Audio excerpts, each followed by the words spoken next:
Vous rêvez de pouvoir utiliser des logiciels de montage comme Premiere Pro ou DaVinci sans ralentissement, mais vous ne savez absolument pas quoi acheter comme ordinateur? Vous hésitez entre Mac et Windows? Vous pensez ne pas avoir assez de budget? Cette vidéo est faite pour vous.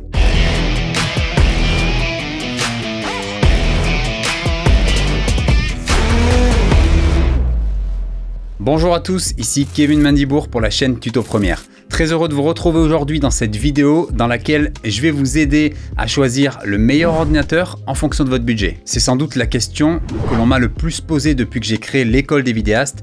Quelle configuration faut-il pour faire du montage vidéo? Première partie, comment choisir un ordinateur pour du montage? Avant de vous répondre concrètement et de vous présenter les différents modèles, on va voir ensemble les caractéristiques techniques afin de ne pas vous faire avoir par un vendeur incompétent ou un arnaqueur. Pour les utilisateurs Windows, je vous conseille de vous orienter vers un ordinateur gamer, c'est là où vous aurez les meilleurs specs pour la vidéo. Ces conseils sont valables à la fois pour les ordinateurs fixes et les portables. Pour commencer, le processeur. Le processeur, ou CPU, est le cerveau de votre ordinateur. Il est très important, d'autant plus que des logiciels comme Premiere Pro favorisent cette partie. Plus il est puissant, mieux c'est pour le montage. Pour ça, je vous recommande de partir sur un i5 4 cœurs minimum ou l'équivalent Ryzen 5. L'idéal étant de partir sur un i7 ou i9 ou Ryzen 7, Ryzen 9 si vous en avez le budget. Passons maintenant à la carte graphique. La carte graphique contenant le GPU permet d'afficher les images et les vidéos de manière fluide et traiter les effets et les rendus de votre montage. Ne vous faites surtout pas avoir là-dessus, choisissez une carte graphique dédiée à la vidéo et évitez tout ce qui est carte graphique intégrée comme les Intel Iris Xe ou Intel Iris Plus Graphics. Il en existe littéralement des tonnes et on peut facilement s'y perdre. Je vous conseille les Nvidia GeForce RTX par exemple avec 4 Go de mémoire minimum. Je vous donnerai des modèles précis en fonction de votre budget à la fin de cette vidéo. Si vous avez le budget, partez sur des 12 Go voire 24 Go, surtout si vous utilisez After Effects ou Fusion. Faites tout de même attention à la taille de votre tour, à l'alimentation ainsi que la ventilation si vous partez sur un PC fixe personnalisé. Faites-vous accompagner par un pro si vous n'y connaissez rien. On passe ensuite à la RAM. C'est la mémoire vive de votre ordinateur. C'est grâce à elle que vous pouvez lancer plusieurs logiciels en même temps ou encore des logiciels très gourmands. Si vous travaillez en 4K, et c'est ce que je vous recommande en 2023, partez au minimum sur 16 Go de RAM. En dessous de ça, votre ordinateur risque d'avoir du mal à suivre à moins que vous n'utilisiez des proxys. On passe ensuite au disque dur. Il permet le stockage de vos données, que ce soit vos photos, vos vidéos ou tout autre fichier. La vidéo est très gourmande et nécessite un énorme stockage qui est exponentiel. Les modèles les plus en vogue sont les SSD, beaucoup plus rapides que les classiques HDD. Si vous partez sur un disque dur unique, ce que je vous déconseille pour le montage vidéo, partez au minimum sur un disque de 1 Tera en SSD. En dessous de ça, vous ne tiendrez pas très longtemps avec vos rushs. L'idée est d'investir dans un second disque externe en SSD, de manière à pouvoir dissocier les opérations de lecture et d'écriture pendant votre montage vidéo.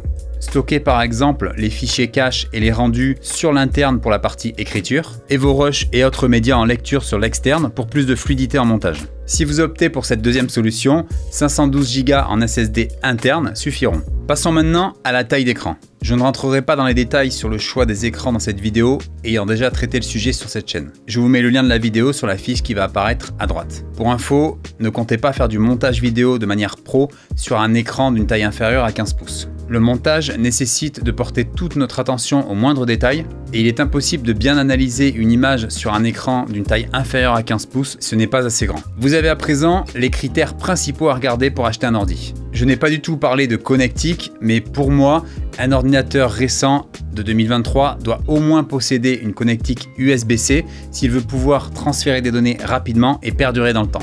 Passons maintenant à la fameuse liste que je vous ai concoctée.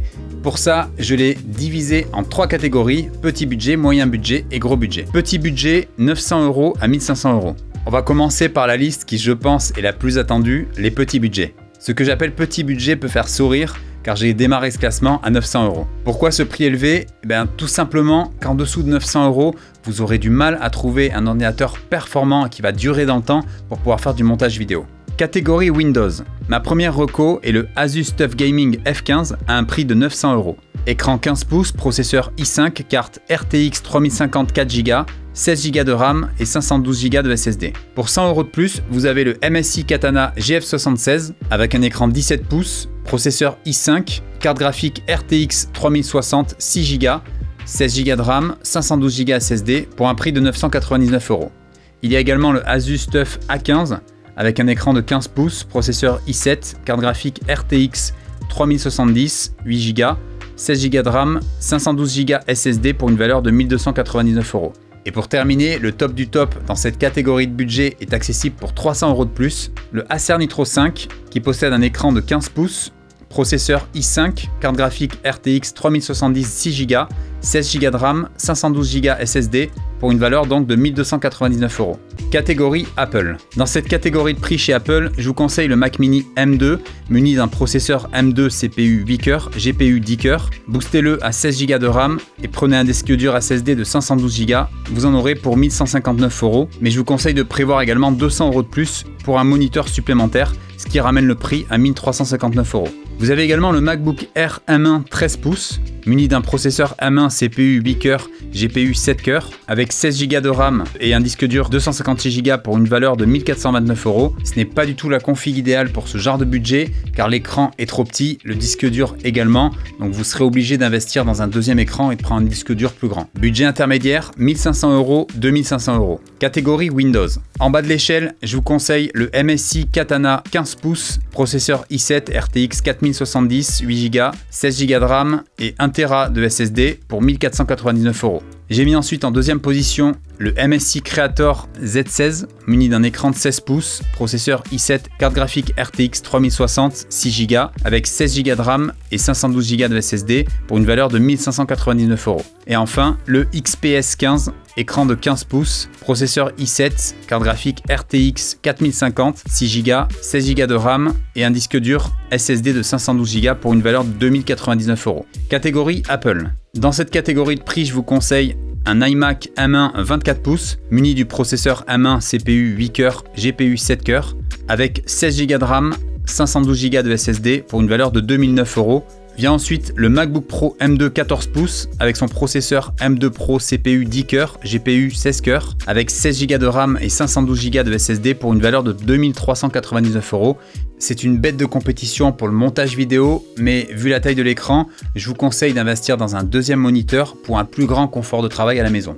Et enfin, le Apple Mac Studio M2 Max avec son processeur M2 Max CPU 12 cœurs, GPU 30 cœurs en version 32 Go de RAM et 512 Go de SSD pour une valeur de 2399 €. Je rappelle que ce modèle est sans écran, vous devrez donc en acheter un dédié. On passe à présent au gros budget, 2500 €, 8500 €. Chez Windows, vous avez le MSI Vector GP68HX avec son écran de 16 pouces, processeur i9, carte graphique RTX 4080, 12 Go, muni de 16 Go de RAM et son disque dur SSD de 1 TB pour une valeur de 2599 €. Pour moi, c'est le top du top si vous êtes sur Windows dans cette catégorie. Vient ensuite le Predator Helios 18 avec son écran 18 pouces, processeur i9, carte graphique RTX 4070, 8 Go, 32 Go de RAM et un disque dur SSD de 1 TB pour une valeur de 3199 €.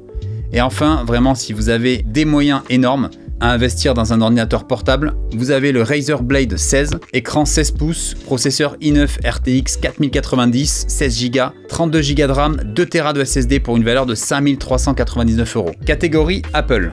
Vous avez tout d'abord le MacBook Pro M2 Max 16 pouces avec son processeur M2 Max CPU 12 cœurs et GPU 38 cœurs, 64 Go de RAM et 1 TB SSD pour une valeur de 4609 €. Si vous préférez les ordi fixes, il y a le Apple Mac Studio M2 Ultra avec son processeur M2 Ultra CPU 24 cœurs, GPU 60 cœurs, muni de 64 Go de RAM, 1 TB de SSD pour une valeur de 4799 €, sans écran, je vous le rappelle. Et enfin, pour terminer, pour les amateurs de 3D et d'effets spéciaux, voici l'ordinateur le plus cher de cette sélection. Il s'agit du Mac Pro, processeur M2 Ultra CPU 24 cœurs, GPU 60 cœurs, avec 64 Go de RAM, 1 TB de SSD pour une valeur de 8299 €, le tout sans écran. Conseil pour les configs fixes Windows.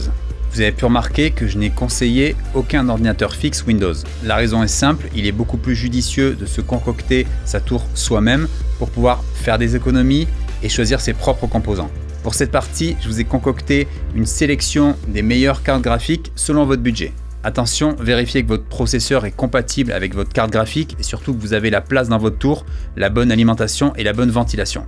Carte graphique, petit budget, moins de 500 €. Vous avez en premier la Radeon RX 6600 8 Go en GDDR6 pour une valeur de 219 €. Vient ensuite la GeForce GTX 1660 6 Go GDDR6 pour une valeur de 300 €, la GeForce RTX 3060 Ti 8Go GDDR6 à 419 € et enfin la GeForce RTX 3060 Twin Edge 12Go en GDDR6 pour 441 €. Carte graphique, gros budget, plus de 500 €. Si le budget n'est pas un problème pour vous, vous pouvez partir sur la Nvidia GeForce RTX 3090 Founders Edition Graphics Card, 24 Go en GDDR6 pour une valeur de 1100 €. Et enfin, vous avez également la AMD Radeon RX 6800 XT, 16 Go en GDDR6 pour une valeur de 549 €. Attention, ces cartes sont très volumineuses. Vous risquez de me poser la question en commentaire, donc je préfère anticiper. Voici la config que j'utilise en 2023 pour mes montages vidéo. Il s'agit du Mac Studio processeur M1 Max 10 cœurs GPU 32 cœurs avec 64 Go de RAM et un disque dur SSD de 1 Tera. Pour les moniteurs, j'utilise 3 écrans de la marque BenQ en 27 pouces et pour le stockage, j'utilise le NAS Knapp TVS 872 XT avec 64 Tera d'espace disque. Je possède également un deuxième NAS de la même marque avec 78 Tera d'espace disque pour les backups. Vous avez à présent toutes les cartes en main pour pouvoir choisir l'ordinateur de vos rêves pour le montage vidéo. N'oubliez pas non plus que la technologie évolue très vite en ce moment et que cette liste deviendra très vite obsolète. Les prix ne seront pas les mêmes également, surtout si vous visionnez cette vidéo quelques mois plus tard après sa sortie. Choisissez surtout en fonction de vos besoins plutôt que votre budget. En effet, rien ne sert d'investir dans un Mac à 5000 € si vous faites de la vidéo occasionnellement. Pensez également au marché de l'occasion et également aux promos très courantes dans ce milieu, comme c'est le cas sur le site Cdiscount. Dites-moi en commentaire quelle config vous possédez, que vous soyez PC ou Mac, et dites-moi également quelle config vous ferait rêver. Je serais curieux de savoir. Je vous mets à disposition un tableau récap qui va s'afficher à l'écran. Je vous invite à faire des captures d'écran, ça peut vous servir lorsque vous serez en magasin pour choisir votre ordinateur. Pour info, sachez que j'ai monté mon long métrage tourné en 2017 avec un MacBook Pro de 2013, sachant que les rushs étaient en 6K. Comment j'ai fait? J'ai tout simplement utilisé des proxys sur Premiere Pro, notion que j'aborde en détail dans ma formation. Je vous rappelle d'ailleurs que si vous souhaitez devenir un pro de la vidéo, vous retrouverez dans la description un lien vers 1 heure gratuite de ma formation École des vidéastes. Je vous rappelle que 2 modules sur Premiere Pro arriveront en automne 2023, des modules que j'ai spécialement conçus pour vous faire passer au niveau supérieur en vidéo. Si cette vidéo vous a plu, n'oubliez pas le petit pouce bleu, pensez bien également à vous abonner à la chaîne et activer la cloche. Je vous dis à très bientôt pour une prochaine vidéo. D'ici là, n'oubliez pas, restez créatifs.